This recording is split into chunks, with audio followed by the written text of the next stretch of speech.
and painkillers as well. I'll take 2 now. That's what I put both. Yeah, I'll take a couple of them.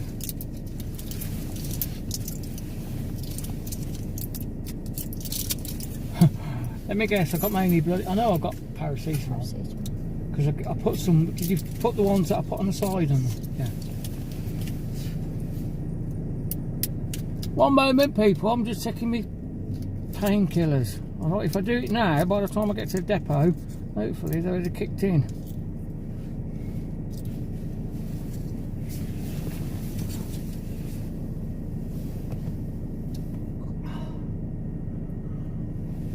You know, I know so many people who can't take painkillers. I know one chap, he used to chew them. Ugh. Me, not an issue at all. Take 4, 5, 6, 7, 8 at a time. Doesn't bother me. What one bit? I don't take that many at a time. It's dangerous. But you can take ibuprofen and paracetamol, so I take 4 at a time. Right, so what am I going to be talking about today? Mainly my book, probably, but I am going to mention this is the moment of truth because right, the last time I saw my chiropractor, she basically says I need to have an MRI. Just, I think what she's worried about is whether or not I've got a slip disc, or you know, I've got something serious. So she just wanted to make sure. She hasn't been manipulating my back like she normally does. And the thing is, it's different. The actual pain is different. It's still on my bum because it starts on my one bum cheek and then it shoots down my leg, but it goes down the back of my calf. And sometimes it affects my foot, not just my toes but my foot. It would just ease off and get better and better. No, I drove to the van purely because I'm scared. The last thing I did was cut his lawn, and then I'd finished and I was in absolute agony, and I just said to him, I'm done. It's going to be continuing at the back of the depot, so I'm going to be on my hands and knees, which isn't so bad. I've got to make sure I stand up every now and again because yeah, it doesn't hurt being on my hands and knees, but as soon as I stand up, that's when it hurts because I'm not stretching my back. I'm in one position. I need to sort of move around. So today's going to be a big test, and tomorrow's going to be even the bigger test because tomorrow's job, our first lawn of this year, proper lawn of this year, we are starting so late. It is unbelievable. Our first lawn is our biggest lawns. Apart from the depot, it's our biggest lawns. Sam does one which is about, I don't know, 3/4 the size, and I do another which is probably about 2, maybe 3 football pitches. Big lawns. Takes me about an hour, maybe an hour and a half on a bad day, and so that is going to be the biggest test. And the thing is, I tend to lean on the mower when I have sciatica, and yeah, I'm going to be using 4-wheel mower, and I can't lean on it because it'll tip. It gets too heavy. It's back heavy, so the roller mower won't tip, whereas the 4-wheel mower will. So tomorrow is going to be a really big test as to whether or not I'm going to be able to do this job. I have been looking at ADI, which is Advanced Driver Instructor. So one of the things I want to stress, if you have sciatica, make sure before you have any treatment with a chiropractor, make sure you've had an MRI, and make sure they understand what they're looking at with the MRI, because what my chiropractor will do, she'll test me. I have had an MRI to start with, which is why she wants me to have another one, because this is different, but she's testing me a lot more. What she does is she makes sure that I've got strength in my legs, because there are certain, and she'll ask certain questions, and there are certain things that point to, okay, I don't know how to put this. Okay, so everything that I've read says if you can't feel, if you lose sensation in your legs, or you have trouble going to the toilet for any reason, loss of, I don't know, maybe erectile dysfunction, you just say about something about sex, you know, loss of libido or something like that. Well, but if you have experience, it's mainly the leg thing. If you start losing sensation in your leg, weakness and stuff, don't hesitate, call an ambulance. reason is because that's where you're in danger of actually losing completely the lower half of your body. So that's why she insisted I have an MRI before she does any treatment. So I had that done, but she wants me to have another. So yeah, I think it might be a wise idea, and because it's an unusual narrowing, so that's going to cause me even more problems. So I think maybe a driving instructor. I love driving, and you know, I think it would be my way of trying to change something that I don't like, which is my way of just trying to change the way people drive on the roads. You know, whether it would happen, I don't know, because I am not a very good teacher. I don't know how to do it, but I say I consider myself a good driver. I think everybody does. School, I fancied this girl, and I was only there for the first 2 years of the school because I left the school, but I really had a massive thing for this girl. She was the prettiest girl in the school, and I was the biggest dork weed you could. I mean, you know, I was the one who got picked on and had the head shoved down the toilet. You know, the biggest nerd there. Not a nerd, just a dweeb. I don't know what do you call them? Weed. You know, I had nothing going for me, but I really had a massive crush on this girl. If a bloke has a crush, but you know what I mean. I had a massive thing for this girl. Anyway, a few years later, I was probably about 18, 19, I found out she was still single, and I was talking to her mum, and oh no, what's going on here? Okay, is it just... It's just... Okay, it's unusual. Very unusual.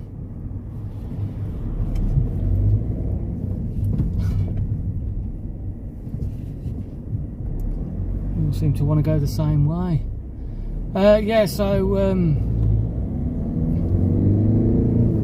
I hope there isn't a flood down here. I was talking to a mum because I used to go to a club, and the mum used to go to this club. It was like a drop-in centre for people with mental health, and so I got talking to her mum, and I found out she was still single. So I thought, how do I get to know this girl? I really, really wanted to get to know this girl. How do I do that? I mean, you know, and yeah, it was over the top what I did, because this is me all over. I actually went out and bought a glass rose because I thought I'd be really romantic and give her this glass rose, and I ended up meeting this girl, and yeah, I didn't handle it very well because I was embarrassed. I was really, really embarrassed. I don't talk to girls, I really don't, and but it's one of those things, like, if you don't try, you'll never know. At least I know now. At least I know now there was no chance. But I could have been going on throughout the whole of my life thinking, well, maybe there was. I should have asked. But the reality is, I look at her now and I think I'm so glad I'm with Sam. It's crazy, but that is... This girl was phenomenal, and I'm so glad I'm with Sam. Anyway, so it's one of those situations where if you don't try, if you don't go for it, it's better to try and lose than to not try at all. I know it's a cliche, but it's true. It really is. So I am seriously thinking about becoming an advanced driving instructor, or a driving instructor. So I do have a car suitable for that. But here's the thing: when I bought the car, they said you're not going to be using it for not commercial. I think they did say commercial, I don't know. And I went, no, it is a domestic thing. Now, I could be wrong on this, and I know I won't get a comment, but I'd love someone to just say what it is, because one of my customers bought a car recently, and he was going to buy it on his accounts, as in for his business, but he said he would have paid more for it. So I think, because I said I was buying this car for domestic reasons, I paid less for it. I think it might be a tax thing, I don't know. I do know that when you buy a van, there is a tax on the van because it's a commercial thing. You know, you pay more money. whereas if you buy a car it's less because you're not paying the tax. I don't know, I could be wrong, but I don't know how it works. If that's the case, if I can't use the car for Uber at the moment because I'm still paying it off, does that mean for the life of when I've got this car, or does it mean that once I've paid for the car I can? I don't know how it works. I'd have to look into it. It might not be anything to do that. I might be able to do Uber straight away. It might not be something I want to do. I don't know. Airport runs, that kind of thing, just to bridge, you know, give us a bit of extra money, because you know, I have lost a lot of money this year. I am on minimum wage, well, I'm below minimum wage. My projected earnings for this year is actually below minimum wage, and it's no good. It's because of the amount of time I've had off. And the thing is, because Sam works with me and she can't drive, when I have a time off, Sam has time off, so it's a double whammy. And it's just, unless she can learn how to drive and do the job on her own, it's just not working, especially now. So I'm actually going to the railway now, and the reality is I need a couple of weeks off. I should have some time off, rest, and try and ease my back, but I have no choice but to work. So what we have discussed is that Sam might have to do all the work for a short while. I shall talk to my customers and explain the situation with them and just say, look, because we have just one person doing a two-man job, the quality might not be as good for the first few weeks. I have to get my back in order, and I've got to protect myself, and hopefully we won't lose any customers. I mean, when I say the quality, we're talking sort of like it's going to be like a mow, blow, and go job, not an RJC Services job. And I don't mean that in a derogatory way, it's just my way of interpreting that. I know a lot of guys call them mow, blow and goes, and they do a really good job. I'm just saying that it's just my way of interpreting it. So we'll just have to see. And tomorrow, well, today's going to be a test to see how my walking is, because I'm going to have to walk to the depot from where we park, behind the depot. I'm going to have to walk to the building and see how it goes, because right now I can feel it. It's just a dull ache. You know, it's not an immense pain. I'm not really struggling. You know, I can deal with this. If it's like this all day, it's not going to be an issue at all. But that's the problem. That is the problem. I think as soon as I start walking, it's going to hurt. So we're just going to have to see. And if it does hurt, then it means that Sam is probably going to have to cut these two lawns mainly on her own.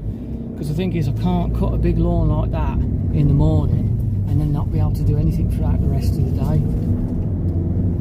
So that is that. So these are the things. So ironically, when I did my public liability, they were asking me about health insurance as well, and I declined it.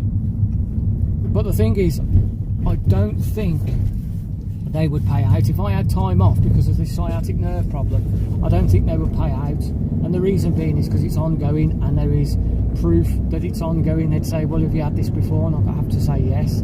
So they'd say, well, this is an ongoing thing, you knew about it, and you knew it was going to be a problem, so we can't insure you for that. So I kind of declined it. I mean, the reality is, something like that is for if you injure yourself while working, and stuff like that. But as I say, I just declined it. So, but it is one of those things you have to put into thought, because we do have a job where it does put a lot of strain on your body. Any job like that, where you're putting strain on your body like that, you've got to really think about how you can prepare yourself, even if it's a private thing, even if you're working for a company. I don't know, maybe you're working for a building company and you're a builder, it's still a good idea to have your own form of insurance to cover you, just in case, because it does put such a strain on your body. So the other thing is how my book is coming along. I am sort of still going to be doing the YouTube thing with my book, because I'm being impatient really. What I should have done is waited. I did not expect it to go in this direction, so I'm going to talk about it. So originally it was just my coping mechanism. I mean, you know, I don't hide the fact that I struggle with depression and self-esteem and God knows whatever else. So for years I created this character, and his name is Wolf, and he's basically a superhero, an omnipotent super. I feel a little bit more comfortable talking about it as well, because it is very, very personal. So he's an omnipotent superhero, and I basically wanted to just write a story about that, but it's become more deeper, a lot more deeper. The first chapter is called The Bridge, and it's about him saving someone on a bridge. And the idea was to show his kind of nature, and that was it. It was just going to be saves a person, and you know, that's it, nothing else. But at first there were going to be a bloke who's like depressed because of whatever his wife has left him or something like that, and so I sort of changed it around and thought, what happens if this is a woman? And it's become a lot more deeper because it's writing the book, and because it's personal to me, to make me think about myself. Look at that idiot there, the way, why do people drive? So that's why I want to become a driving instructor, to hopefully stop driving like that. You know, this truck is going slow, I'm indicating now and I'm checking my mirror, there's a white car or a white van, he's behind me, but he's not far, it's so close I'm going to cut him up. I've waited. It's quite a simple thing. Put my beacon on just to say thank you. But unfortunately, people don't drive like that, and that's one of the things I would like to teach: consideration. Anyway, so the original idea was just to have him save this lad on a bridge, or you know, this guy on a bridge, and just to show the kind of person he is, and then he becomes this superhero, and he has a companion as well who is like his moral compass. And I thought, well, the reality is, because I started thinking about, well, because it's a personal thing to me, because it is like my daydreams. I thought, well, Sam is like my ground, you know, my not just love interest, but my she keeps me from being she makes me a more caring person, is probably the best way of putting it. Whereas the companion he has is like a moral compass, somebody who says you can't do that. Because I honestly, the thing is, I watch all these superhero, I love superhero things. When you've been beaten up so many times and flushed down the toilet God knows how many times, and forced to eat snakes and God knows where, you know what I mean, I'm over exaggerating now, but you know what I mean, when you've had a really shit life, you just sort of latch on to things like that. I think that's why a lot of people write these superhero things, because it's like, I wish I could do that. Anyway, so because it is personal to me, that's what I'm thinking, because, you know, when I watch these programs I think, I'm sorry, but no, that would not happen. Okay, take Spider-Man for instance, he suddenly has all these powers, he's a nerdy kid and he suddenly has all these powers. You'd be scared of heights. What happens if you're scared of heights? You're not going to just suddenly jump off a building and fling a web and think, oh yes, I'm no longer scared of heights. No, you'd be shitting yourself. And the thing is, it's like, with that kind of power as well, you'd want to beat up all the dweebs, you know, sorry, not the dweebs, all the bullies, you wouldn't want to beat them up. So that's why he has this companion who's like a moral compass, and it got really, really deep. I mean, over the years I've really developed this sort of fantasy world, and so I tried it on ChatGPT, or as Boris Johnson says, ChatGPT, bloody hell, he looks old. Anyway, so I tried it on there and I thought, wow, that reads really well, because I can't write a story. So I write what I want to write, the actual story, and then I do the famous polish, you know, the clean up, and then I change things after it's been cleaned, because it's deleted certain things that I think is necessary, the human side of things. So it's all it does is make it flow better. It's still my words, but it just flows a bit better. But as I say, it's like, I go, we ain't going in there, and it'll put, we are not going in there. no, it's we ain't going in there. And then it'll change again, we are not going in there. No, it's we ain't going in there. You know what I mean? It's sort of, that's only an example, but that's the type of thing it does.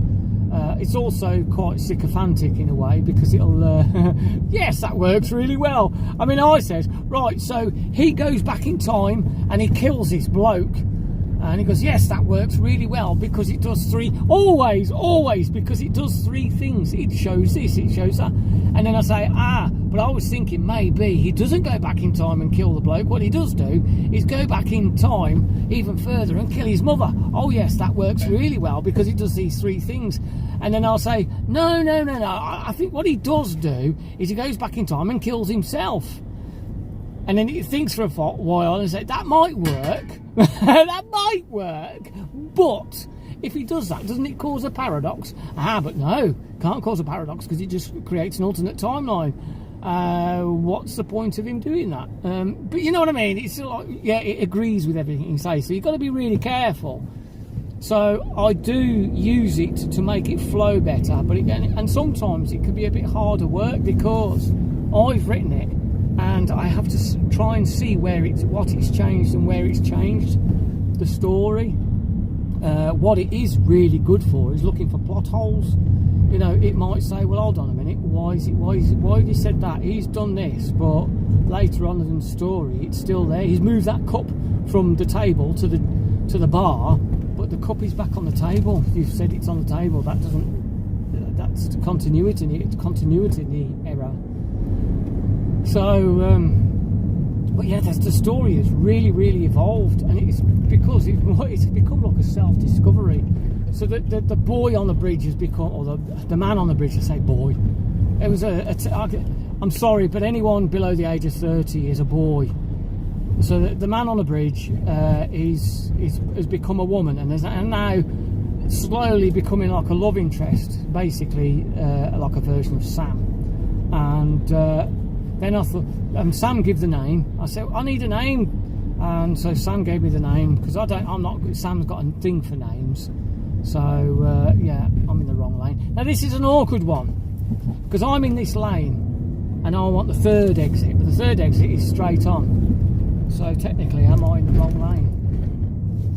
I think I can see now why I am.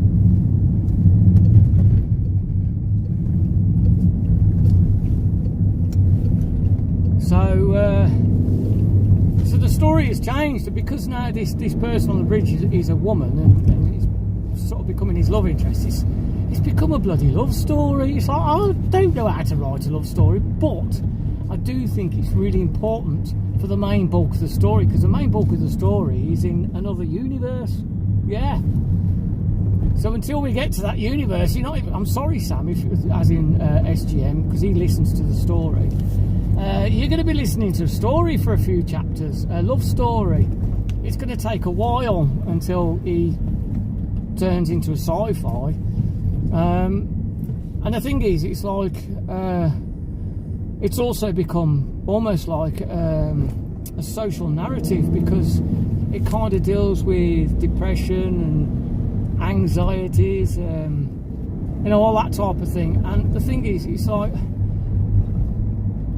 yesterday I saw a post on Facebook, and it says, oh, things are different now and all this. Like, it was something that Lee posted, and I said, unfortunately, the people who need to hear this, read it, won't. It's only the people who want to read it, but the people who need to read it are the ones that need to change. It's hard to explain. So my book is basically my way of saying, look, read it, and hopefully you can take something from it and think, oh, okay, I understand now. Because, if somebody is in trouble, if somebody else is feeling really, really depressed, I can understand how somebody else from the outside would feel the pressure and think, for fuck's sake, pull yourself together, and feel like, well, she's just constantly bringing me down. But unfortunately, you're the person who's going to have to help these people, because, it's not just about that as well, it's about they have to help themselves until you make that decision that you really want to get help. Because the thing is, it's probably the hardest decision you'll ever make. If you're in in a real bad state where you're depressed and God knows whatever else, to actually want it, not seek it for the sake of seeking it, but actually wanting help, that is probably the hardest decision you'll ever make,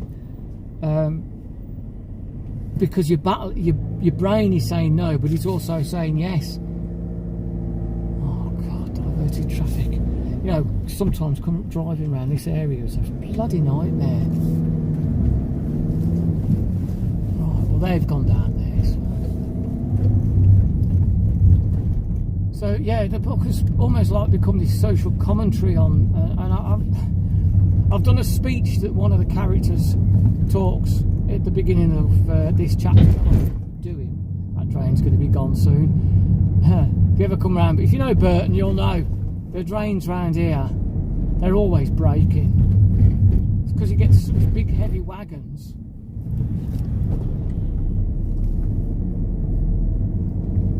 Coming down here and right, cheese and spice. Well, it looks like I'm not going home that way.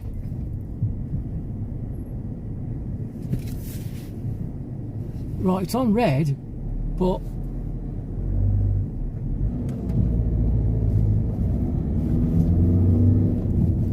okay, that was a bit strange. Why have a traffic light there? It's blocking traffic for no reason. There's no traffic to block. Yeah, so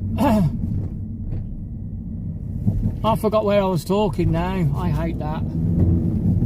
So that's the thing. That's why I'm no good at reading, because I forget very, very quickly. I haven't got a very good short-term memory.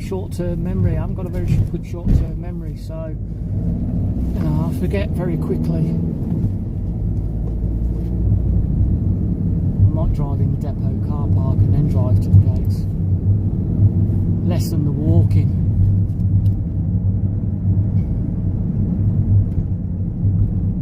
I can't think where I was talking about, but anyway, so this book has really, really evolved, and it's sort of made me think about myself. I mean, the main male character in the book is basically a better version of me.